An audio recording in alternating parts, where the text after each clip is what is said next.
¿En qué momento se encuentra Bitcoin? ¿Qué cosas vienen en el mediano plazo? Capítulo también estrella para todos los que tienen Bitcoin. Me mantengo, vendo, compro más. ¿Es normal que un activo lateralice después de subir un 369% en 6 meses? El más importante tiene que ver con el halving, que está siempre justo como en la mitad del gran macro ciclo. Si llegamos a ver recesión, eso va a ser malo para los activos de riesgo, incluyendo a Bitcoin. Que si sale Trump va a ser un catalizador que va a impulsar y va a hacer que llegue antes el máximo. Octubre, noviembre, diciembre son los mejores meses para Bitcoin en la estacionalidad. Ha sido un activo que se ha venido ganando su espacio y hoy día es un activo más reconocido. Probablemente por sus condiciones, sus características, no termine siendo una moneda de intercambio, pero sí una gran reserva de valor. Hola amigos de Inversapiens, ¿cómo están? Bienvenidos al capítulo 241. Hoy día vamos a hablar de criptos. Antes recuerden que el propósito de este podcast es que ayudarlos a que tengan una relación más sana con el dinero y que con eso puedan vivir más tranquilos, tener una vida con más sentido y también tener más tiempo para disfrutarlo con quienes ustedes quieren y haciendo lo que a ustedes les gustan. ¿Cómo llegamos, profe, para hablar hoy día de cripto? Hoy día tuvimos que esperar, este capítulo lo estamos grabando viernes 20 de septiembre, en general grabamos los martes, pero esta semana teníamos la decisión de tasas de interés por parte de la Reserva Federal, así que tuvimos que atrasar un poquito el capítulo porque esa información era muy importante. Profe, Bien, bien, contento, grabando como todas las semanas. Efectivamente íbamos a grabar antes del recorte de la Fed. Bueno, en ese minuto pensábamos que iba a recortar la tasa 0,5%. Finalmente eso ocurrió. No es que nosotros tuviésemos una capacidad mayor que el resto, sino que la gran mayoría esperaba eso. Y lo que sí no sabíamos era el efecto que iba a tener en Bitcoin. Entonces, teníamos que retrasar un poco para ver qué habría pasado. Al final pasó lo que se esperaba, ¿cierto? Un efecto positivo en Bitcoin. Y nada, pues ahora vamos a grabar un episodio similar a lo que hemos venido grabando en otros meses, haciendo un overview de qué está pasando, qué podemos aprender. Ahí Carlos se ha sofisticado muchísimo con su capacidad de análisis, no solamente en Bitcoin, sino que en otros activos, pero Bitcoin es uno de los favoritos de Carlos, así que ahí nos va a mostrar hartas gráficas que están apareciendo, y nos va a servir también para aprender cómo funcionan las finanzas, más allá de entender qué está pasando con Bitcoin. Capítulo también estrella para todos los que tienen Bitcoin. Tengo hartos amigos que me preguntan, me dicen, oye, ¿qué hago? Me mantengo, vendo, compro más, etcétera. Bueno, un poco de eso también vamos a estar hablando al respecto. Vamos, Carlos. sí, profe, cuando se publica este capítulo, estamos a un día de empezar la semana ETF, así que si quieren también, eh, si quieren saber, ir a esas 3 clases gratis que son la última semana de septiembre, se suscriben en nuestra lista de correo en www.inversapiens.com/ETF. Dicho eso, profe, partamos. Voy a empezar a compartir pantalla.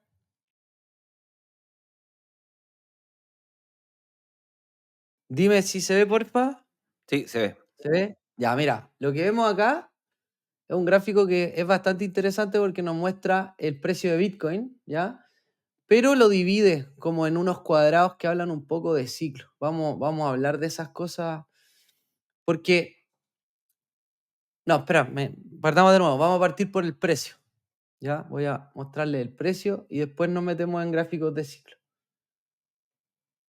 ¿Cómo está Bitcoin hoy día? Bitcoin, la verdad es que este año ha andado bastante bien. Desde que llegamos a los mínimos de 15.000, 16.000 dólares en noviembre del año pasado, ha tenido una tendencia alcista que producto de los ETF ha tenido un alza considerable. Y la verdad es que desde marzo de este año, que llegamos a máximos históricos cercanos a 74.000, lo que hemos hecho es consolidar en una especie de bandera que nos ha dado momentos de bastante susto, ¿no? Sobre todo esta vela, esta mecha que fue con el carry trade de Japón, cuando la bolsa cayó un 10%. Y ahí nos hemos mantenido bastante lateral, bastante fomes también, la verdad. Pero también hay que ser justos, profe, en decir, bueno, es normal que un activo lateralice después de subir un 369% en 6 meses. Sí, Es una subida brutal que alcanza nuevos máximos históricos y que nos mantiene hace mucho tiempo lateralizando. De hecho, el capítulo anterior que hicimos de cripto, seguíamos en esta lateralización, pero que como tú dijiste, profe, tiene buenas noticias. Porque después de estar acá en la parte baja de la bandera, tenemos después de harto tiempo mínimos crecientes, que es la línea que se ve aquí, un mínimo acá, el segundo mínimo acá, y que un poco se confirma con una subida que hoy día tiene a Bitcoin sobre 63.000, que es producto de la reunión de la Reserva Federal del miércoles, donde se decide bajar 50 puntos básicos la tasa, ¿ya? 0,50%. Y el discurso que da Jerome Powell es bastante bueno en el sentido que dice que la economía está sólida y que se están bajando 0,50 puntos básicos, producto de cualquier duda que podría traer la variable de empleo, que es lo que hoy día está mirando mucho el mercado para ver si viene una recesión.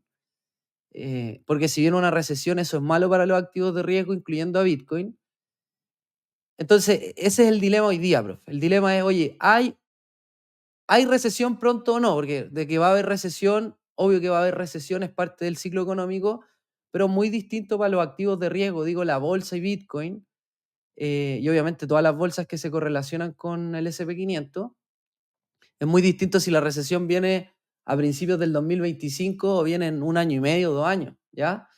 Y en ese sentido, hoy día hay cosas que están causando miedo en los inversionistas, que son los datos de empleo, que está aumentando el desempleo, que se está creando menos empleo, pero el discurso de Jerome Powell fue, yo interpreto por los precios, que el mercado lo tomó como tranquilizador, como listo, empezó el ciclo de bajadas de tasas por fin, que significa mayor liquidez, mayor estimulación de la economía, dinero más barato, y que en general le hace bien a los activos de riesgo, excepto si es que viene una recesión. Y por ahora, los datos de empleo, obviamente estos próximos meses van a ser importantes en datos de empleo, de crecimiento, eh, para ver si la recesión llega o no. Si la recesión no llega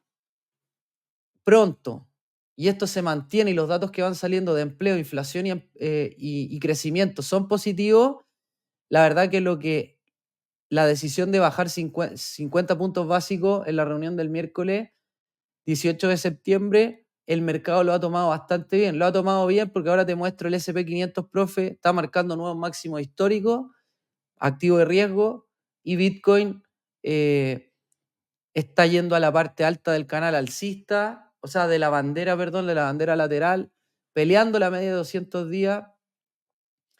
Y, y bueno, yo creo que acá el mensaje es, obviamente hay que ir piano a piano con los datos macro, a ver si hay o no recesión, pero por ahora el mercado tomó la decisión de Jerome Powell y de la Reserva Federal, más el discurso posterior, con, con buenas señales de que la economía norteamericana está sólida, de que bajan estos 50 puntos básicos, eh, por, para prevenir cualquier cosa mala que pueda pasar. Y bueno, el mercado se lo toma de esa manera. Ahora bien, profe, un doble clic, algo importante a destacar es que las últimas 2 veces que se habían bajado 50 puntos básicos, que fue por ahí cerca de la burbuja de las .com y por cerca de la crisis subprime, pronto o luego de eso, meses después, vino una recesión fea que le hizo muy mal a los mercados de riesgo. Así que veremos si esta vez pasa lo mismo. Por ahora, los indicadores macroeconómicos no hacen prever que el escenario sea tan malo, ¿ya? Y por ahora la decisión es buena, obviamente hay que ir piano a piano con los datos macroeconómicos que vayan entrando. Profe. Sí, agregar a la muy buena explicación, solo agregar desde mi perspectiva de análisis, que lo que está haciendo la Fed es que está reconociendo que tiene un espacio para poder recortar la tasa sin poner en riesgo el aterrizaje de la inflación. Recordemos que todavía la inflación viene bajando, todavía no entra exactamente en el rango al cual le gustaría a Estados Unidos, que está bajo el 2%. Sin embargo, cree que con el momentum que viene, momentum estoy hablando de como la tendencia de disminución de la inflación, cree que va a ser suficiente como para que lleguemos a ese rango, y eso le da espacio para recortar tasa y con eso acercarse a la tasa de interés de equilibrio de largo plazo, ¿ya? Más allá de tomarlo como una medida precautoria respecto a algún miedo que pueda estar pasando en el mercado laboral, yo lo interpreto más como una oportunidad para acercarse a una tasa de interés de largo plazo, que está por bajo la tasa que teníamos hoy día. Entonces, tal como dice Carlos muy bien, hay dos tipos de escenarios. Un escenario positivo para las bolsas y para Bitcoin, que es lo que hasta ahora estamos viendo, que es recorte de la tasa de interés con el ánimo de acercarse a una tasa de interés de largo plazo y no un recorte con el ánimo de reparar eh, un mecanismo macroeconómico que se haya roto producto de una recesión económica. O sea, la Fed puede bajar las tasas por dos razones. Una, oye, quedó la escoba, hay una recesión, no sé lo que pasó en el 2008, lo que pasó en el 2001, bueno, etcétera, o en el COVID, por ejemplo, en el 2020, o la voy a bajar como una oportunidad de acercarme a una tasa de interés de equilibrio de largo plazo más baja. Y eso alivia a los mercados porque tenemos que también entender que el gobierno, que la Reserva Federal, que el gobierno de Estados Unidos, ¿cierto? Y que las empresas, no solamente las personas, están endeudadas. Entonces, están hoy día pagando una tasa de interés más alta, lo que significa que están pagando más intereses, y eso agota el resultado financiero de las empresas, de los gobiernos, dejando menos margen de utilidad y empieza entonces a restringir, esto ya lo hemos hablado un montón de veces, a restringir la expansión y la inversión. Entonces, eh, está como en este juego de equilibrio, está como tratando de pilotar el avión de la mejor manera posible. Yo creo que ha sido una buena noticia y hasta ahora es verdad que hemos tenido un par de datos de desempleo más o menos malos, pero tampoco hemos tenido así grandes, grandes, grandes sorpresas negativas. Yo creo que el mercado igual se ha puesto un poco súper reactivo, producto de que las tasas de interés estaban históricamente muy altas. Vamos a ver ahora que viene con el recorte de tasas. Vamos a ver si es que los datos, como dice Carlos muy bien, los datos siguen saliendo buenos en sentido de que la inflación siga bajando, aunque sea lento, pero que baje, y que el dato de desempleo no se dispare, ¿cierto, Carlos? Claro. Sí, profe, y en esa línea un poco lo que queremos hacer hoy día, después de ver el gráfico del precio, es decir, bueno, ¿en qué momento se encuentra Bitcoin? ¿Qué cosas vienen en el mediano plazo? Se nos viene el cuarto trimestre, se nos vienen elecciones. ¿Cómo estas cosas han impactado el precio? Y obviamente, ¿qué creemos nosotros? Y desde el lado negativo, es decirle cuál es el escenario malo y con esto avanzamos, es si llegamos a ver recesión, eso va a ser malo para los activos de riesgo, incluyendo a Bitcoin. Por ahora, los datos de empleo, de crecimiento y de inflación van bien, el discurso de Powell fue bueno, la decisión de bajar 50 puntos básicos en la tasa, el mercado la está tomando bien, ¿ya? Entonces hay que ir viendo qué pasa a medida que van entrando nuevos datos a la juguera. Ahora bien, ¿cómo está Bitcoin hoy y qué es lo que ha pasado en estos contextos? Es lo que vamos a ver ahora. Lo primero que les muestro acá es un gráfico que habla un poco de los ciclos que tiene Bitcoin Este es el precio desde el 2011 hasta hoy día. Y fíjense que acá se marcan los ciclos alcistas y bajistas en rectángulos. En rojo los ciclos bajistas y en azul los ciclos alcistas. Y hay algo bien interesante, profe, acá, que es que hay unas líneas verticales que son el halving, son un evento, un hito que ocurre en Bitcoin cuando se completan una cierta cantidad de bloques en la blockchain y que ocurre más o menos cada 4 años. Ese evento produce que la recompensa para los mineros se reduzca a la mitad a medida que van confirmando transacciones y en general ha provocado que, o lo que se ha dado en la historia de Bitcoin es que más o menos un año antes empieza un rally alcista que termina más o menos también 1 o 2 años después, ¿ya? Y luego viene un año que es bastante negativo, ¿ya? Y eso se ha ido repitiendo de manera muy precisa a lo largo de la historia de Bitcoin, que no tiene tantos años, pero igual no deja de ser curioso esto, ¿ya? Fíjate acá, el halving del 2016, un año antes más o menos empieza a subir y termina llegando a su máximo el 2018. Y ahí viene un año bajista que cae un 70%, 80% el precio. Y después el último, el 2020, el halving, que comenzó el ciclo alcista acá y terminó más o menos a finales del 2021 viendo su precio máximo y después vino el 2022 que fue un año bajista que el precio también cayó más de un 70%, llegando más o menos a 15.000 y ahora estamos acá. 2024 tuvimos el halving. La primera parte del ciclo alcista se dio increíblemente bien, o sea, desde los 15.000 subimos hasta 70 y tantos mil.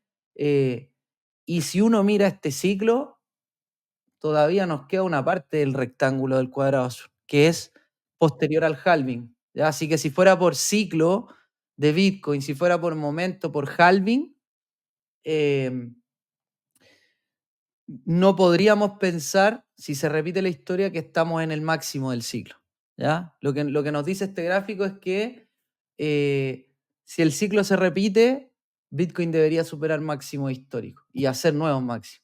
Y en esa misma línea, profe, hay un gráfico que, dame un segundo que se me perdió, pero lo tengo aquí. Hay un gráfico que habla un poco de lo mismo que les acabo de mostrar, que es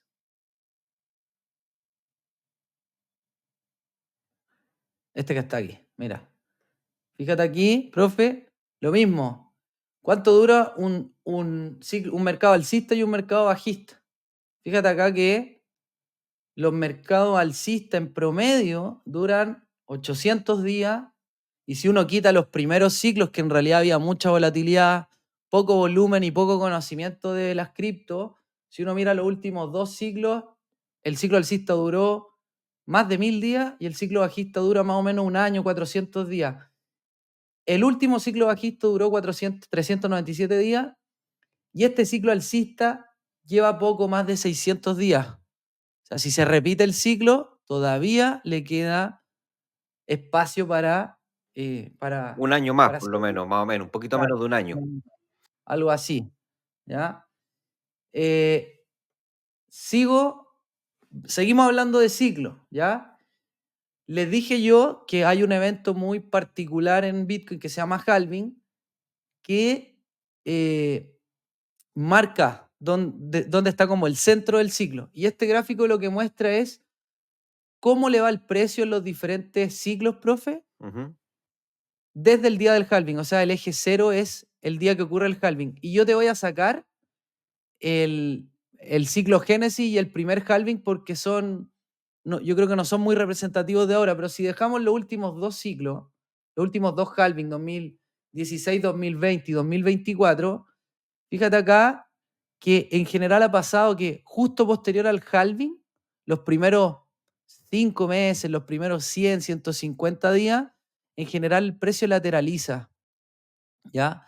Y es más o menos justo en el momento que estamos ahora, que es 150, 180 días, cuando realmente hay un movimiento, hay un desencadenante que hace que el precio suba.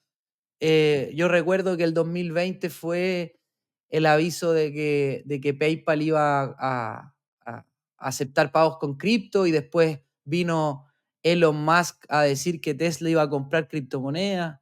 Ese fue un detonante, un gatillante positivo, ¿ya?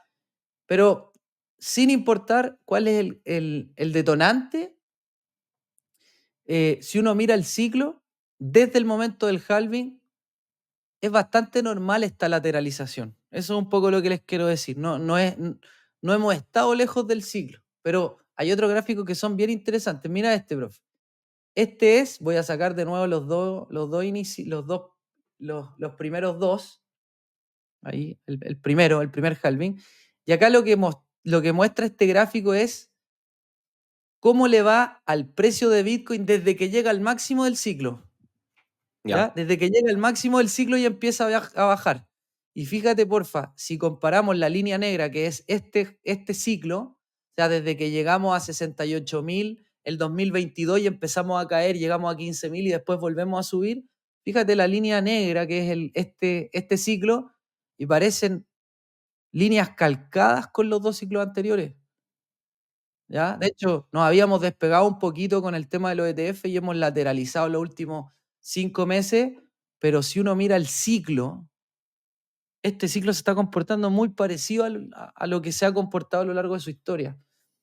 Y en la misma línea, si uno lo mira desde los mínimos, sacando el génesis y sacando el primer halving, fíjate acá que también si lo vemos cómo se ha comportado el precio de Bitcoin desde que llega al mínimo del ciclo, en este caso la línea negra es cuando llegamos a 15.000, 16.000, fíjate que es calcado a los ciclos anteriores. O sea, por ahora, el ciclo hasta hoy día, se ha comportado muy parecido a lo que ha a, lo- sido su historia, a los ¿ya? últimos 2 ciclos anteriores. Claro, claro, o sea, va muy en línea.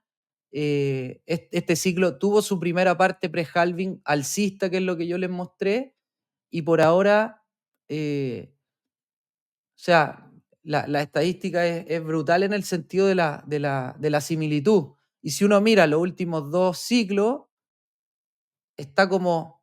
deberíamos estar cerca de romper máximo y tener estos movimientos más explosivos, ¿ya? Sí. Y ahí es donde quiero ir a algunas cosas que son relevantes, porque esto no puede ser suerte tampoco, no es como, no, es que se repitió el ciclo, entonces ahora se va a dar. Hay ciertas cosas que han hecho que en el año del Déjame, halving hayan. déjame redondear un Ya, poco dale, esa bro. idea para los que nos están escuchando y no están viendo la pantalla, eh, para que se entienda así muy en palabras sencillas. Es lo que estamos diciendo, estamos tomando una herramienta que es una herramienta en base a reconocer patrones del pasado y ver si estos patrones del pasado hoy día, en cuanto se asemejan o no, para poder tratar de inferir lo que podría pasar. Ya, es un poco lo que estamos haciendo. Y lo que hacen los expertos en cripto, en Bitcoin en particular, perdón, es que dice, mira, Bitcoin se mueve en grandes ciclos. Estos ciclos duran más o menos, así como casi 4 años, un poquito menos de 4 años. ¿Ya? Y lo que pasa es que hay dos eventos que son importantes, pero el más importante tiene que ver con el halving, que está siempre justo como en la mitad del gran macrociclo de 4 años, o 3,8, 3,7, 4 años. Ese halving, para que lo entienda la gente muy fácilmente, es como una especie de actualización en la velocidad de generación de nuevos Bitcoin. Bitcoin es una moneda digital, una criptomoneda, una moneda, y como toda moneda, se van creando nuevas monedas. ¿Ya? ¿Por qué se necesita crear nuevas monedas? Porque cada vez hay más usuarios y por tanto, como hay más usuarios, hay más demanda, y al haber más demanda con un volumen fijo, el precio sube demasiado. Entonces se van creando más monedas para equilibrar ese aumento del precio. Pero a diferencia del resto de las formas de monedas que la gente conoce, inclusive como el oro, como también una forma de moneda, el Bitcoin tiene una creación programada. O sea, se van creando nuevos Bitcoin en la medida de que se va ocupando la red.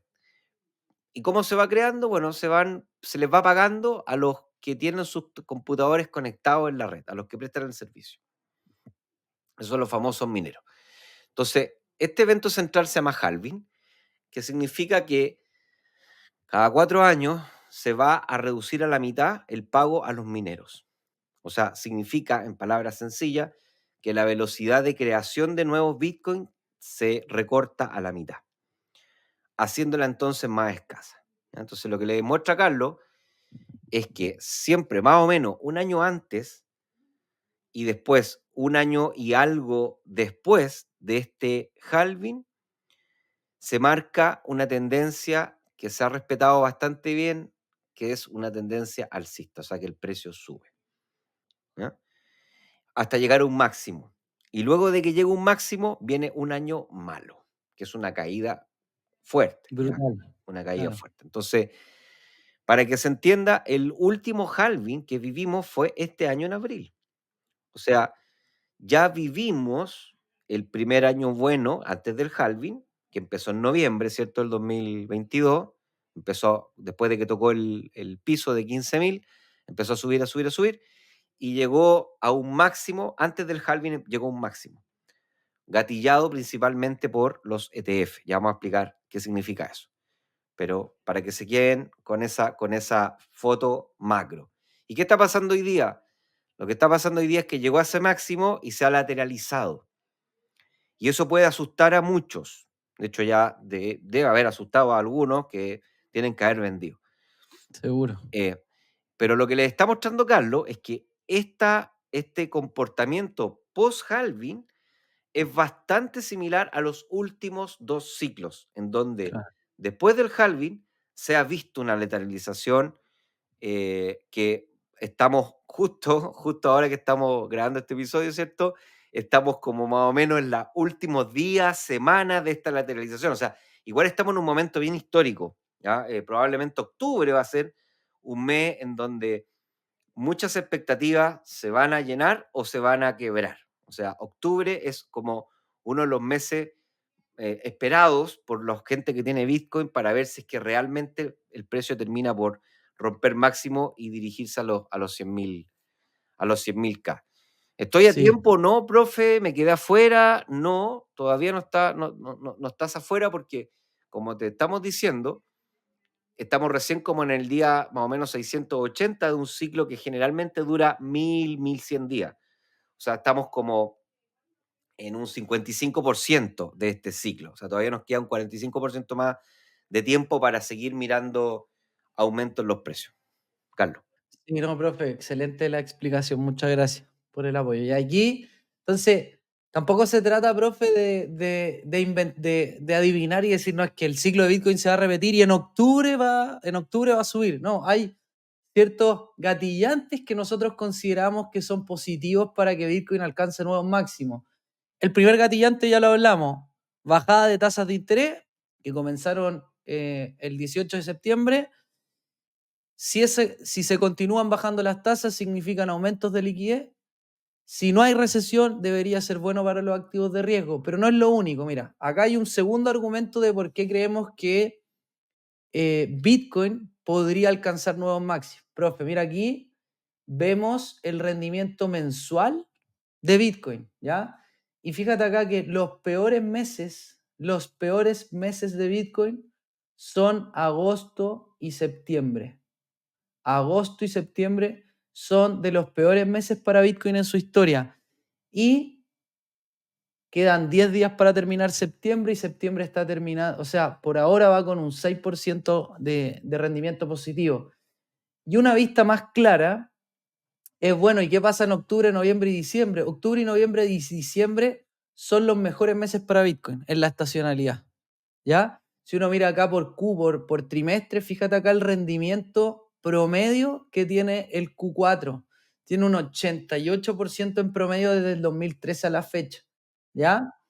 Eh, ¿qué es lo relevante? Es decir, bueno, pasamos la estacionalidad, la peor parte de la estacionalidad de Bitcoin, y la pasamos en un momento en que tuvimos varios temas ahí en la industria de Bitcoin. El gobierno norteamericano, el gobierno alemán vendieron Bitcoin, tuvimos el tema de MTGOX, que es un exchange japonés que tuvo que devolverle criptomonedas a la gente. Todo eso provocó una presión vendedora. También tuvimos por ahí la capitulación de los mineros, que ya se recuperaron. Entonces, pasamos todo eso en el Q3. Y ya terminando el Q3, ¿cómo está terminando el Q3? Está terminando con bajada de tasa, con un mensaje de la Reserva Federal que es: la economía está sólida para empezar a bajar las tasas y no provocar una recesión. Y se nos viene un Q4 que en general es súper positivo para las cripto y para Bitcoin, pero no es, o sea, buenísimo, la estadística está de nuestro favor, pero ¿cuál es el argumento que está detrás? Ya hablamos un poco de la bajada de tasa, pero el gran argumento está acá, profe, es que este año hay elecciones. Ahora lo que les estoy mostrando acá es una proyección de cómo va. Por ahora está ganando Harris, le está ganando a Trump según este sitio web. Trump es el que está a favor de las cripto, o sea, si sale Trump debería ser muy positivo para las cripto, pero si sale Harris, ¿qué nos dice la historia? Acá les quiero mostrar. Mira acá, profe, tengo dos gráficos que les quiero mostrar. Este es, lo que nos dice es, compara los ciclos anteriores, que también, profe, fíjate acá. Mira acá, mira. En este gráfico lo que se puede ver es, en las líneas verticales está el momento del halving. ¿Ya? Las líneas verticales son el momento del halving. Y la etiqueta amarilla es el día de elecciones. ¿Ya? La etiqueta amarilla es el día de elecciones. Y la etiqueta azul es qué presidente asumió y el día que asumió. Entonces, fíjate acá que se ha dado en los últimos 2 ciclos que el halving es el mismo año de las elecciones y que las elecciones, sin importar si el presidente es demócrata o republicano, ha favorecido mucho al precio de Bitcoin. Pasó con Obama, pasó con Trump, ¿ya? Y pasó con Biden, ¿ya? Y hoy día, bueno, hoy día estamos las elecciones son en noviembre, son en el Q4, y en general las elecciones vienen acompañadas con promesas de los políticos que muchas veces están asociados con aumentos de liquidez. Entonces, para redondear la idea es, el Q4 es muy bueno para Bitcoin en la estacionalidad, pero hoy día, además de que es muy bueno para Bitcoin, tenemos dos argumentos que son muy de peso para que el precio pueda alcanzar nuevos máximos. Lo primero es que ya comenzó el ciclo de bajadas de tasa. Si continúan los datos entrando sin provocar una recesión y lo que dice Jerome Powell, que es que la economía está sólida, se cumple, bajar las tasas es aumento de liquidez y por lo tanto es bueno para los mercados de riesgo. Y adicional a eso, tenemos elecciones en noviembre que, sin importar si el presidente es demócrata o republicano, en general el año de elecciones es muy bueno para los activos de riesgo. Y termino con esta imagen con respecto a las elecciones que nos muestra el efecto elecciones, que también estuvo en los ciclos, en los años de halving, en los 2 ciclos anteriores. Fíjate el efecto elecciones, que es esta línea vertical. Fíjate el efecto que tuvo en los ciclos anteriores, que son la línea azul y verde. Fíjate cómo empezó a subir Bitcoin posterior a las elecciones. Y nuevamente, sin importar si el presidente electo fue demócrata o republicano, ¿ya? Porque sí, es verdad que probablemente si sale Trump va a ser bueno para las cripto, pero yo no creo que si sale Harris va a ser malo. Eso es un poco lo que trato de decir. ¿Ya? Porque los datos históricos dicen que el año de elecciones es bueno para activos de riesgo porque aumenta la liquidez en los mercados. Profe. Sí, efectivamente, yo también pienso lo mismo. Creo que si sale Trump va a ser un catalizador que va a impulsar y va a hacer que llegue antes el máximo, pero no creo que si sale Kamala no vayamos a llegar al máximo. Yo creo que podríamos eventualmente demorarnos un poco y ver un poquito más de volatilidad en el mundo cripto. Vamos también a esperar qué pasa con los planes presidenciales respecto a las cripto, que todavía no han sido muy específicas. Trump ya dijo que a él, que todas las amenazas al mundo cripto iban a desaparecer en su gobierno. O sea, ya está como dando algunas luces, pero Kamala todavía tiene un programa que está, digamos, no hace gran referencia al mundo cripto. ¿Ya? Habla un poco de ajustar impuestos, o sea, aumentar impuestos, habla de energía limpia, pero no habla tan en detalle todavía del mundo cripto. Entonces, bueno, hay que ver también qué pasa ahí. Pero no creo, al igual que tú, no creo que sea uno u otro el generador de un máximo, de un nuevo máximo. Creo que uno puede hacer que llegue antes, ¿ya? Pero no creo, no está en amenaza. Y un poco una evidencia de que el mercado también, o que yo creo que el mercado cree lo mismo, es, es el cambio de Biden por Kamala, ¿cierto? Que lo vimos Sí. en septiembre, en agosto. Y el primer debate, si ustedes se fijan, hay volatilidad en el mundo cripto, pero se mantiene bastante bien dentro de la bandera. O sea, no hay un cambio de sentimiento del mundo cripto, ¿ya? Seguimos acumulando y hoy día estamos igual sobre los 63.000, que es un tremendo precio para Bitcoin, porque hemos perdido también un poco la perspectiva. O sea, hoy día decimos, no, mira, ha estado fome, ha estado aburrido. Oye, pero si Bitcoin viene subiendo más de 3 cifras desde enero del 2023. O sea, es una brutalidad. Llegó a crecer un 158%. O sea, no hay nada que haya sido más rentable o sea, nada, digamos, con el tamaño, ¿cierto? Y con la seriedad de Bitcoin, ni el oro, ni la bolsa, a eso me estoy refiriendo. Obviamente que hay otras cosas que han hecho mayores rentabilidades. Entonces, no le ha ido mal a Bitcoin. Y entonces, toda esta nueva información que aparece, ¿cierto? De que baja Biden y que después sube Kamala y que al principio como que la gente o los mercados tomaron esto, primero lo tomaron como una ventaja para Trump, pero lo han ido digiriendo ahora como una candidata competitiva. Kamala hoy día se ha transformado en una candidata competitiva. Entonces, quiere decir que Bitcoin ha tenido la capacidad de transformarse en un activo que trasciende la mano demócrata o republicana, lo cual es muy positivo para el activo.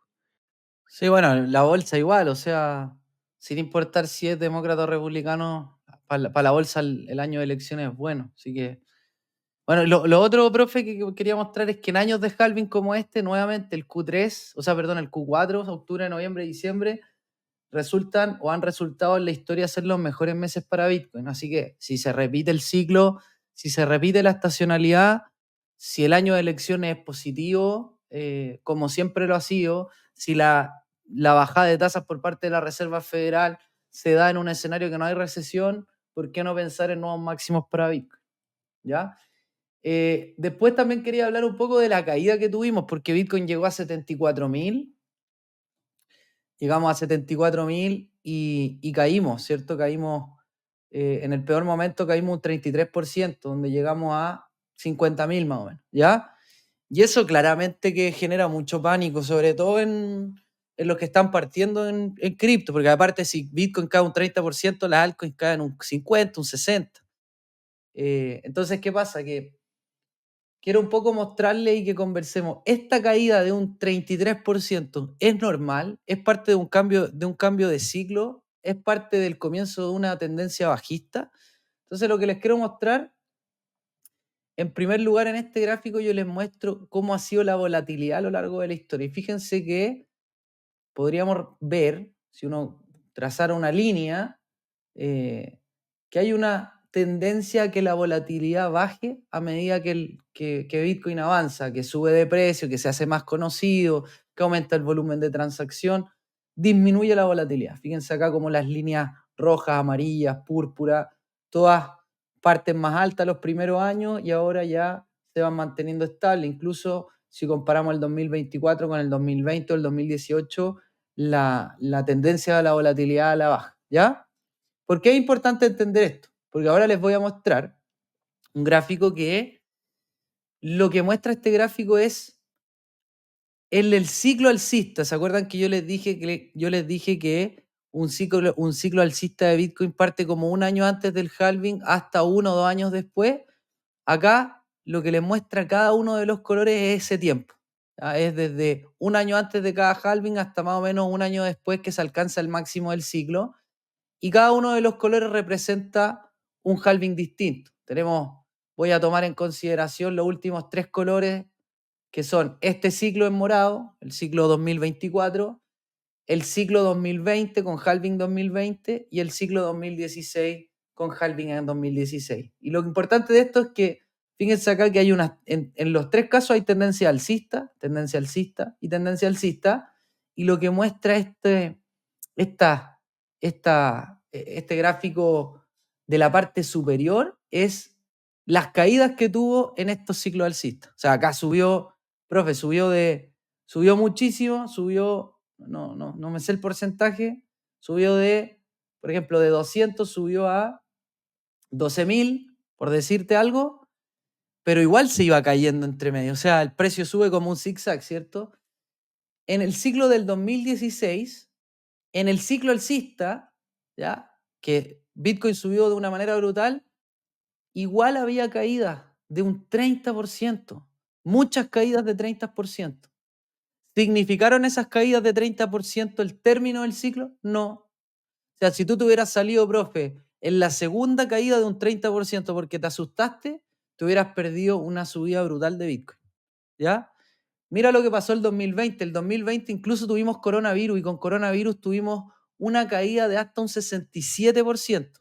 ¿Se terminó con esa caída el ciclo alcista? No. Si tú hubieras salido ahí, hubieras perdido un rally alcista importante. Obviamente que el coronavirus es un dato aislado, hay que sacarlo de la ecuación.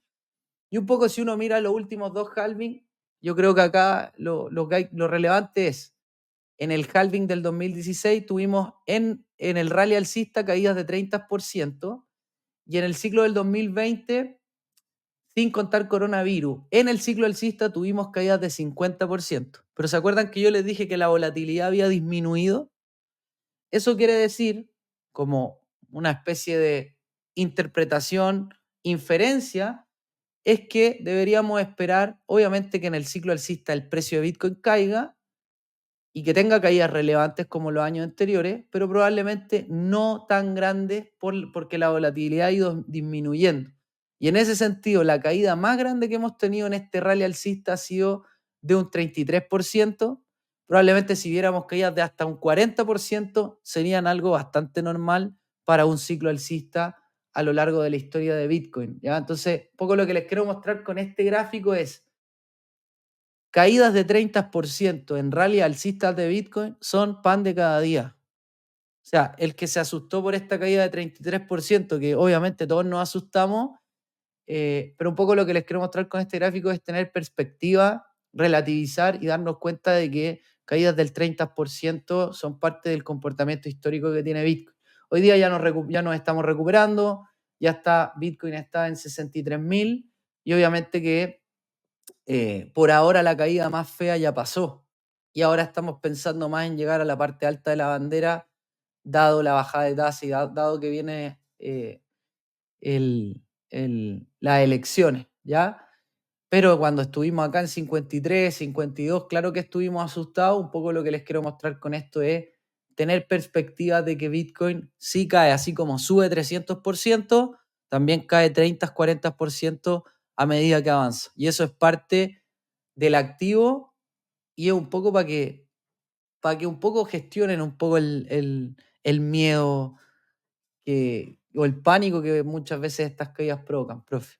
Sí, un poco desde otro lenguaje, ¿cierto? Para las personas que nos están viendo o que lo están viendo y lo quieren entender tal vez un poco más en simple. Cada vez que tú inviertes en algo, en Bitcoin o lo que sea, tú tienes que aceptar riesgo, ¿ya? El riesgo es una especie como de costo que tú como inversionista tienes que saber aceptar para poder participar de la probabilidad de ganar dinero. O sea, no hay nada que te dé una probabilidad de ganar dinero sin riesgo de perderlo. Entonces, ¿qué es lo que significa para los tenedores de Bitcoin perder dinero? O sea, pues, significa que en algunos días vamos a tener días malos en donde el precio va a caer. ¿Por qué cae el precio? Porque la gran mayoría del mercado, ¿cierto? Y estoy hablando acá de los grandes compradores de Bitcoin, piensa que hemos llegado a un máximo o que hemos llegado a un precio que es muy atractivo para poder vender y generar utilidades.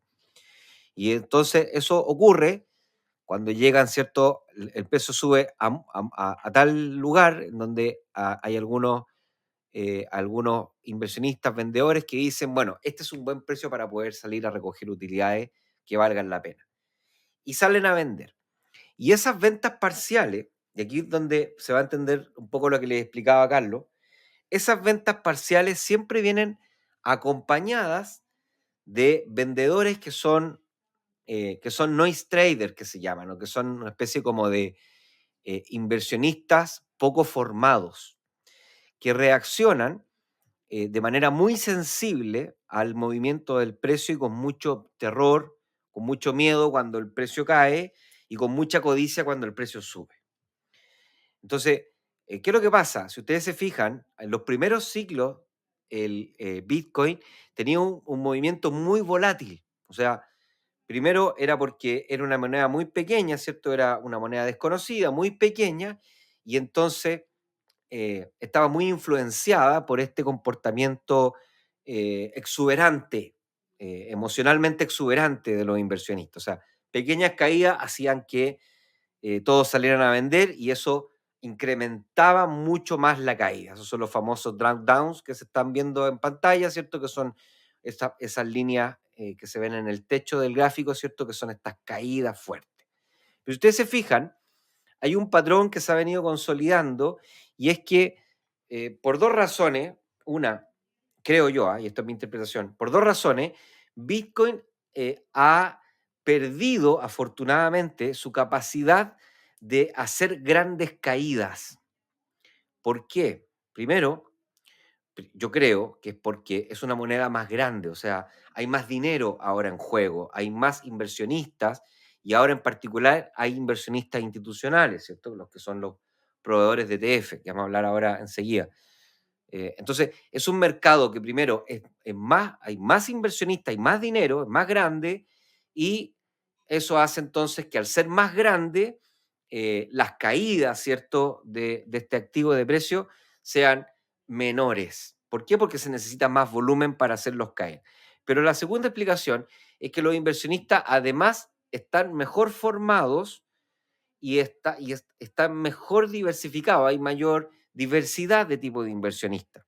Ya no solamente hay una gran cantidad que todavía, bueno, siguen habiendo, ¿cierto? Pero antes, al parecer, estaba más dominado por inversionistas con un alto sentiment, con una alta capacidad de reaccionar frente a movimientos del precio. Hoy día hay inversionistas más estructurales, ¿cierto? Que no reaccionan fácilmente, ¿cierto?, a caídas de precio y eso ha hecho, si ustedes lo ven, que Bitcoin, si bien como cualquier activo, en el camino que va aumentando de precio, tiene días malos. Entonces, lo que está mostrando la cifra es que digamos, el qué tan malo es el día ha venido disminuyendo respecto a la historia del activo, lo cual es Como, una buena como noticia. también, como también, profe, las subidas tampoco son tan brutales Sí, como sí, en por ciclos cierto. anteriores. Ha venido disminuyendo la volatilidad, lo que les Claro. decía Carlos. O sea, se ha venido estabilizando, si uno lo quisiera poner en otra palabra, se ha venido estabilizando esta volatilidad porque hemos pasado de ver un activo que no es reconocido a ser un activo reconocido, un activo que no es ocupado, a ser un activo que es ocupado, un activo que antes no se utilizaba para construir vehículos de inversión, a ser un activo que se utiliza para construir activos de inversión. O sea, ha sido un activo que se ha venido ganando su espacio y hoy día es un activo más reconocido dentro del ecosistema financiero. Sí, en esa misma línea, Bitcoin tiene algo que es muy bueno en mi opinión, a diferencia del resto de altcoins, y que yo creo que a Bitcoin no hay que verlo como una moneda, profe. Ya no hay que verlo como, no hay que verlo como una moneda como que en el futuro va a ser un sustituto al dólar. En mi opinión. Quizás vamos a poder comprar muchas cosas con Bitcoin, eso de más que sí, pero la gracia que tiene Bitcoin por sobre todas las altcoins es que no depende de un grupo de personas. ¿Por qué? Porque Bitcoin lo hizo, está programado de una manera en que no puedan venir ciertas personas a cambiar el código. Entonces, muchos dicen, no, pero es que son solo 21 millones, entonces la capacidad de transacción de la red nunca va a dar para una sociedad o un sistema más globalizado. Pero da lo mismo si al final lo más importante es que tiene la oferta controlada, se sabe que van a ser 21 millones y eso tiene un buen efecto versus la inflación y la emisión de dinero, por lo que probablemente en el largo plazo lo haga ser una muy buena reserva de valor como lo ha sido a lo largo de su creación. ¿Y por qué en mi opinión eso es muy importante? Porque cualquier altcoin que salga, que pueda ser mucho más bacán, mejorar en necesidades de las personas, hasta quizás convertirse en moneda, el problema que tienen todas las altcoins, profe, es que dependen de un grupo de creadores y que nunca van a querer perder el control de esa moneda. Y que cuando quieran juntarse en cuatro paredes y cambiar las reglas del juego, las van a poder cambiar. Y eso pasa con todas las altcoins, menos con Bitcoin. Exacto. Bitcoin no depende de que un grupo de personas cambie las reglas del juego. Y probablemente eso a largo plazo lo va, esto también en mi opinión, va a provocar que Bitcoin sea un gran almacén de valor como ha sido. eh, Probablemente por sus condiciones, sus características, no termine siendo una moneda de intercambio, pero sí una gran reserva de valor. Sí. Hoy día un amigo me dijo una pregunta súper entretenida para discutir ahora. Me preguntó, me dijo, oye, ¿Bitcoin en algún punto podrá valer cero? ¿Se caerá a cero? Una pregunta. Y fíjate que me quedé pensando, no fue una respuesta rápida, pero después al final le dije, yo no creo que pueda caer a cero, por la misma razón que estáis dando tú, porque la única forma de que algo llegue a cero es que alguien sea dueño de ese algo. ¿Cachai? O sea, por ejemplo, ¿puede una empresa, conocemos como una acción, por ejemplo, Meta, llegar a valer cero? Sí, en la medida que la empresa quiebre. En este caso, ¿puede quebrar Meta? ¿Puede quebrar Meta? No. O sea, perdón. Puede quebrar Bitcoin, perdón. Bueno, todo podría ser, efectivamente, pero nadie tiene la capacidad de ser dueño de Bitcoin. O sea, no hay un grupo detrás que pueda cambiar las reglas y que pueda tener un comportamiento malicioso como otras altcoins y como otro dinero fiat, como el dólar, como el peso chileno, como el peso argentino, en donde hay un grupo de personas que controla finalmente Claro. la emisión. Y en este caso no. Y yo creo que, y Eso es pasa, lo que le da valor. lo mismo pasa con el petróleo, lo mismo pasa con el oro, lo mismo pasa con las materias primas, en donde no hay un solo controlador de todas las materias primas. Eh, Claro. entonces, claro, petróleo, profe, el petróleo puede llegar a cero, no va a llegar a cero porque alguien lo haga llegar a cero. Puede ser que llegue a cero porque el día de mañana la tecnología reemplace al petróleo. Pero por ahora no se ve una tecnología que pueda reemplazar hoy día los beneficios que tiene Bitcoin. Así que esa sería como la respuesta. Sí, yo estoy de acuerdo contigo. Es que al final esa es la gracia que tiene Bitcoin, que no tiene ningún otro activo. O sea, ningún otro activo tipo moneda, po. No lo tiene el Y el dólar, oro, no pues lo el oro lo tiene. tiene también. Sí, pero el oro igual, em, por ejemplo, si aumenta la tecnología para minar oro, se podría minar más oro. O sea, está bien, el recurso es limitado, pero lo que sí puede cambiar es la velocidad de minado del oro. ¿Cachai? En cambio, en Bitcoin no. En Bitcoin se van a hacer 21, van a ser 21 millones de monedas y la velocidad de minado es conocida. ¿Se entiende? Sí, sí, sí. Eso. Entonces, bueno, pero yo creo que esa es la mayor gracia que tiene Bitcoin y que no tiene la altcoin. Resumen de lo que hemos hablado para ir al final, profe. eh, Bitcoin pasa los meses, está por pasar los meses más malos del siglo, agosto y septiembre. Los pasa en un escenario en que la Reserva Federal bajó 18 de septiembre 50 puntos básicos en la tasa de interés. con un mensaje bastante alentador por parte de Jerome Powell, que es el presidente. Si se llega a dar que se sigue continuando la bajada de tasas sin quebrar nada en la economía, si aumenta la liquidez, bueno para Bitcoin, podría ser un buen catalizador para superar máximos históricos. Desde el mismo ciclo, el Q4 es el mejor para Bitcoin a lo largo de su historia. Viene el ciclo de elecciones presidenciales, o sea, vienen las elecciones ahora en noviembre, lo que en general ha sido un muy buen catalizador para los activos de riesgo. Y si uno mira el ciclo de Bitcoin desde el halving y los años anteriores, vamos más o menos en línea. Así que en ese sentido, si no hay recesión, ¿por qué no pensar en nuevos máximos de Bitcoin? Profe.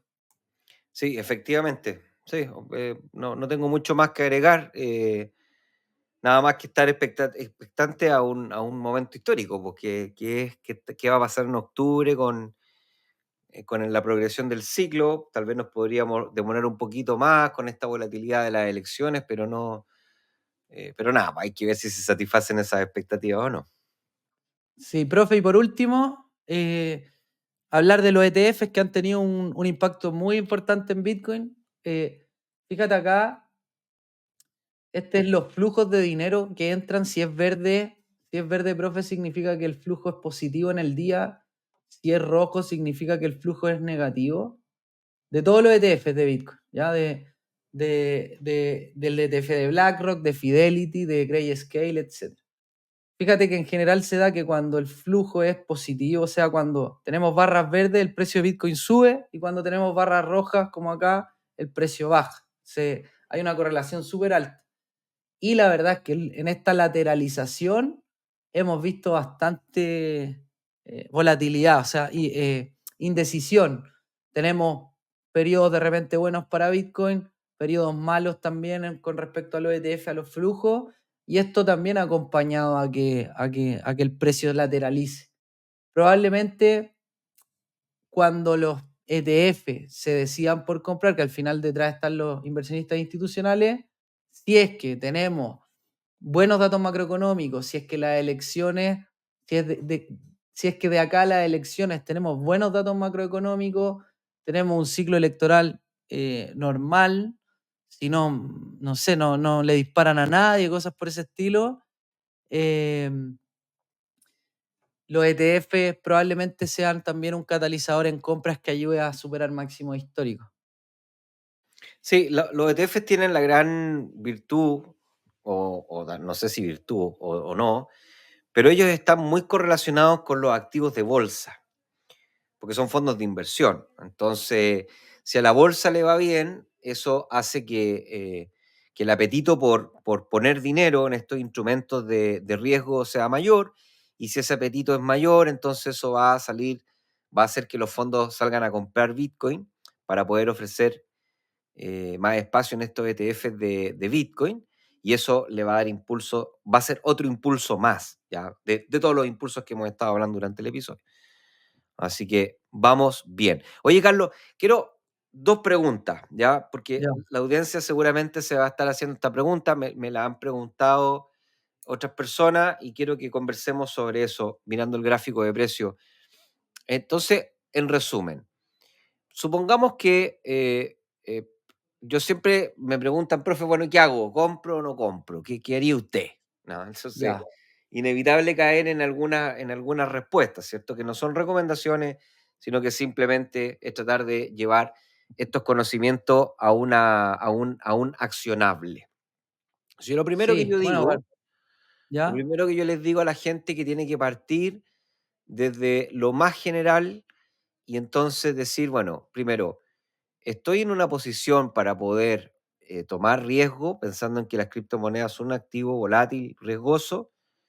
Y aquí la respuesta es sí, en la medida de que tenga un excedente de liquidez para poder invertir a largo plazo en este tipo de alternativas de inversión. O sea, lo primero que yo le diría a la gente que eventualmente podría ser buena idea siempre y cuando estemos pensando en un ciclo de inversión de sobre un año y medio, 2 años. Ya no puede ser que lo haga con dinero que va a necesitar o que ya lo va a requerir para pagar algo dentro del año y medio o los 2 años que le quedan. Eso es lo primero, tener un excedente para poder hacer, excedente de liquidez para poder hacerlo. Y lo segundo, hay que siempre hay que ser razonable, no hay que ser codicioso y hay que hacerlo de manera responsable. Entonces, siempre pensamos en que un inversionista tendría que hacerlo con un 1% hasta un 5% de su patrimonio. ¿Ya? O sea, una persona tiene que sumar todo su patrimonio que tiene, ¿cierto? AFP, APB, depósitos a plazo, si tiene acciones, si tiene ETF, si tiene departamentos, si tiene todo su patrimonio y entonces multiplicar por 1%, multiplicar por 5% para poder descubrir más o menos cuánto dinero podría poner en este activo de riesgo. ¿Ya? Entonces yo diría que son las dos primeras cosas que siempre repetimos en el proyecto. No sea codicioso, sea responsable, hágalo con dinero que va a poder poner en riesgo por lo menos 1 año y medio, 2 años más, y no lo haga con más de un 5% de su patrimonio. ¿Ya? Em, y después de eso, entonces sería preguntarse, bueno, ya, profe, ya calculé cuánto dinero podría dedicar a esto, entonces, ¿qué hago? ¿Cuándo podría comprar? Voy a decir primero mi respuesta y después Carlos dice la suya. Para mí, la mejor zona, para mí, la mejor zona de compra está sobre el máximo histórico. O sea, ahí le está marcando Carlos el máximo histórico como en 73. Yo no veo muy bien, Carlos. Sí, 73, 73, 74. 73.000, ya, 73.500, sobre los 73.500, me parece que es la mejor zona para comprar, eh, digamos, un activo riesgoso como Bitcoin, con una ventaja de que si es que el precio llegase a superar el máximo histórico, lo más probable es que el mercado que está vigilando de cerca este activo se vaya con fuerza a tomar posiciones para irse al nuevo máximo que podría estar en torno a los 100.000. No significa que va a llegar del día a la noche a los 100.000, sino que va a llegar con volatilidad. Por eso es importante que usted lo haga con dinero que usted puede poner en riesgo. ¿Ya? Y una segunda buena zona puede ser entre los 58.000 y los 61.000, una zona que hay un poco como en el piso de esa bandera que se está viendo ahí. En los pisos también puede ser otra opción cuando el precio cae y visita entre los 61.000 y los 58.000. ¿Por qué creo que es una segunda buena opción? Porque esa opción involucra más riesgo. ¿Ya? O sea, en el fondo, la primera compra sobre los 74.500 me parece que es la compra con menor riesgo dentro de un activo riesgoso, por supuesto. La segunda mejor compra está entre los 58.000 y los 61.000. Para mí, creo que esas son las dos zonas en donde yo compraría, Carlos. Sí, no, yo más o menos en línea contigo, yo creo que es por un tema de disminuir el riesgo y esperar y ser reactivo. Yo creo que sobre 72, no sobre 74, yo creo que ya sobre 72, sobre 70, 72 probablemente se rompe la bandera y deberíamos ir a buscar nuevos máximos. Ahora, con más riesgo, creo que hoy día no hay muchas oportunidades porque estamos en la parte media de la bandera sin todavía una decisión clara de lo que va a ser el precio. Entre entrar hoy día y esperar a que rompa máximo, mejor esperar, mucho menos riesgo a pesar de tener menos rentabilidad. Y si nos vamos a la parte baja de la bandera, creo que hay buenas oportunidades. Yo creo que sí, yo creo que entre 58 y 52 podría ser con más riesgo, pensando en que ahí, claro, ahí está el riesgo de que puede caer aún más. ¿Ya? Esa es la diferencia. Que algunos nos dirán, pero ¿cómo va a tener más riesgo comprar más arriba? Es que si compramos en 72, 74, el precio ya está, o el mercado ya está tomando la decisión en conjunto de que el precio de Bitcoin probablemente va a superar máximo histórico y va a ir a buscar nuevos máximos. Mientras que si compramos entre 52 y 58, el precio va a seguir lateralizando en esta leve tendencia bajista y eso podría dar una probabilidad de que siga cayendo. Entonces, por eso, a pesar de que uno comprara más barato, consideramos que hay más riesgo al comprar en la parte baja de la bandera, ¿ya? Pero Lo sí cual estoy tiene, lo bastante cual de acuerdo tiene contigo. todo, lo cual tiene toda la lógica, pues, Carlos, porque si yo compro más abajo, voy a obtener más rentabilidad y en finanzas más rentabilidad, más riesgo. Así que está perfecto. Si lo que estamos nosotros diciéndole es para las personas que todavía están pensando, lo primero que tienen que pensar es, ¿tengo un exceso de liquidez para poner a invertir en 2 o 3 años? O sea, con un plazo de 2 o 3 años. Sí, ok. ¿Cuánto? Bueno, calcule su patrimonio, multiplíquelo por un 1%, hasta un 5%. Y ahí va a saber cuánto tiene que comprar. Y estamos diciéndole, ¿cuándo? El menor riesgo, la zona de menor riesgo está para mí, sobre los 74.500. Podría haber una zona intermedia entre los 72 y 74, como dice Carlos. Y después viene otra zona con más riesgo que está entre los 61 y 58 y una con más riesgo todavía que está entre los 58 y 52.000. Esas serían como todas las zonas como de entrada con distintos riesgos. Yo tengo una pregunta que también es difícil de responder, Carlos. Yo creo que esta sí la puedes responder tú. No sé si yo. Ya. ¿Cuándo vendo?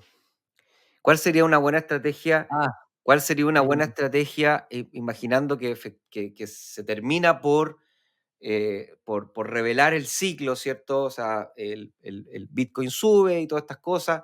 ¿Cuál sería una zona para vender no, o no, una es que no. estrategia para desarmar? Sí. Yo creo hay varios indicadores. Vamos a estar haciendo estas reuniones de cripto frecuentes y en esas reuniones vamos a estar trayendo, si es que llegamos a superar máximo, algunos indicadores que han sido buenos indicadores de techo. Eh, Hay que estar mirando esos indicadores de techo, hay que estar mirando cómo está la liquidez global, cómo está la macroeconomía y según cómo vamos viendo esas cosas, empezar una estrategia de venta. No creo que sea una pregunta tan, no, llega a este nivel y todos vendemos. No, no considero que sea así. Considero que es un poquito más complejo. eh, si llegamos a nuevos máximos, hay que estar viendo qué pasa en la macro, qué pasa con la liquidez, qué pasa con los indicadores de techo y cuando se den muchas señales de que estamos en techos, probablemente hay que empezar a vender escalonado. Lo vamos a estar trayendo cuando sea el momento. Ok, ok. Entonces, ¿qué, po? Pero, Eh, pero algún adelanto, pues, es que no se puede ahora, pues, profe, si ¿hay ni algún siquiera hemos nivel superado máximo. o habría que estar mirando No, agotamiento, cosas así? es que hay varios indicadores que hay varios indicadores que te muestran si el precio está muy extendido, si estamos muy lejos del precio terminal, perdón, del precio realizado. Hay un indicador que se llama precio terminal. Hay que ver eso y compararlo con la macro, con la liquidez. Y en función de eso, ver si se están dando estas señales de techo. No tengo una respuesta en un nivel, profe. No es tan simple. Pero proyectando el ciclo, podríamos pensar en solo proyectando el ciclo llegar a 100.000. Sí, porque Sí, hay que dar respuesta, hay que hacer alguna respuesta, ¿cómo vamos a quedar así como? yo considero que sí, que si superamos, mira, o sea, a nivel técnico, a nivel técnico, si tú miráis esto, nos vamos a alargar un poquito, pero si tú miráis esto, se está dando, mira, a nivel técnico alguna señal. Estamos, se está dibujando esta tasa. Si se da que rompemos máximo, va a ser una tasa con asa. Ujú. Si proyectamos la altura de la tasa,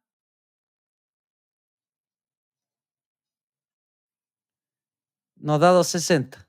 Yo no creo que lleguemos a 260, ¿ya? Pero ahí tenía un indicador a nivel técnico. Mm. A nivel de algunos indicadores, espera, me voy a meter aquí a esta página que uso. Déjame ver si, que no me acuerdo dónde estaba este indicador, pero igual lo voy a buscar. Este, aquí me aparece. El precio terminal, que ha sido, fíjate acá, ha sido un excelente indicador de techo. Fíjate cómo cada vez que cruza esta línea, profe, te muestra un posible techo. Oh, ¿qué pasó? Espera, déjame actualizarlo. ¿Se ve o no acá, profe, el precio terminal? Se ve que cada vez Sí. que el precio supera el precio terminal, es como un Ah, buen indicador de bueno, techo. sí, está bueno ese, sí. Ahora, el precio terminal hoy día está en 160.000. O sea, todavía le queda a Bitcoin para subir si es que el precio terminal sigue mostrando las señales de techo, ¿ya? Entonces, yo me atrevería a decir que a 100 llega. Si rompemos máximo, llegamos, yo pienso que llegamos, ¿ya? Pero ahí a ver a dónde, si llegamos a 150, si llegamos a 200. Hay otro indicador, mira este. Déjame buscar el gráfico de arcoíris. Y con esto vamos cerrando. Déjame acordarme dónde lo tengo. Creo que este puede ser, a ver. No, aquí está. Mira, profe, este gráfico es un algoritmo matemático que hicieron unos compadres que trata de buscar las partes altas y bajas del ciclo, ¿ya? Si uno mira esto, la parte alta del ciclo, hoy día podríamos decir que la parte alta está, no sé, 150, sería como la línea naranja. Fíjate acá, mira, ahí lo aumenté de precio. Fíjate por acá, estamos hablando de que sería el 2025 el máximo, ¿cierto? Pongamos que es junio. En junio la parte naranja, naranjada, está en 130, 170. Mm, Por ahí, según este gráfico, podría estar el techo del ciclo si es que llegamos a superar máximo. Pero para eso queda. Ok, o sea, la respuesta es sobre 100.000, de acuerdo a varios argumentos técnicos y también de estadística de precio, y habría que sobre 100.000 empezar a analizar alguna estrategia de hacer algunas ventas parciales, etcétera. Sí, hay. Sí, pues por eso te digo, hay que ver si nos acercamos mucho al precio realizado. Hay otro que se llama, déjame buscar el PI, este, este indicador que cuando se juntan estas dos líneas, amarilla y verde, acá no está muy bueno, déjame buscarlo acá que me gusta más cómo se ve. Fíjate acá, cuando se juntan las líneas, que son la línea azul es una media móvil de 111 días y la línea morada es una media móvil de 350 días multiplicada por 2. Cuando se juntan, en general te marca un buen momento de techo. Y hoy día no están cerca de juntarse. No estamos en un momento en que estén muy juntas. Entonces también cuando veamos que este indicador está mostrando que se están juntando estos indicadores, cuando veamos que el precio de mercado Entiendo. se está alejando mucho del precio realizado, cuando veamos que se está acercando al precio terminal y veamos lo que dice la macro, probablemente ahí veamos señal y digamos, oye, ya parece que... Porque entendemos que el precio va a subir y también va a bajar. O sea, es parte del comportamiento histórico de Bitcoin. Entonces hay que ser consciente de eso y estar atento a las señales que nos va mostrando el mercado. Entiendo, perfecto. No, genial.